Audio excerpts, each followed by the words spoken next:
Қыздар, сіздерге тегін мастер-класс. Білесіздер, иә, ПП пирогтар, торттар өте қымбат тұрады.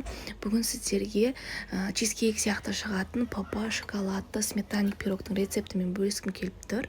Видеомды соңына дейін қараңыздар. Алдымен бізге майсыз, маргаринсіз песочный қамыр дайындау үшін бізге творог қажет болады. Бір жұмыртқа, бір ас қасық қаймақ және бір ас қасық табиғи бал қосып, жақсылап блендермен езіп аламыз.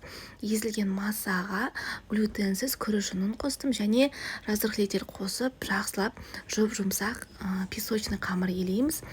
Оны біз формаға салатын боламыз. Менде осындай кальций форма.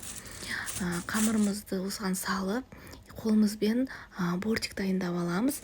Ал енді бізге салмасын дайындау үшін 350 грамм қаймақ, 2 жұмыртқа, 20 грамм какао, бір ас қасық табиғи бал және 2 ас қасық кукурузный крахмал салып, жақсылап венчикпен араластырып аламыз және ертілген қантсыз шоколад салып, тағы да бір рет жақсылап біркелкі масса болғанша араластырып аламыз. Дайын болған начинкасын жаңағы қамырымызға салып аламыз, біркелкі етіп. Үстін қасықпен тегістеп 180 градуста жарты сағат пісіріп аламыз. Егер салмақ тастап арықтап жүрсеңіз, немесе денсаулығыңызға байланысты дұрыс тамақтанып жүрсеңіз, онда тәтті пирогтардан бас тартпаңыз. Міндетті түрде менің рецептімен осы ПП пирогты жасап тұтыныңыздар. Бір жасағынан өте әдемі шығады. Тапсырысқа жасасаңыздар да болады.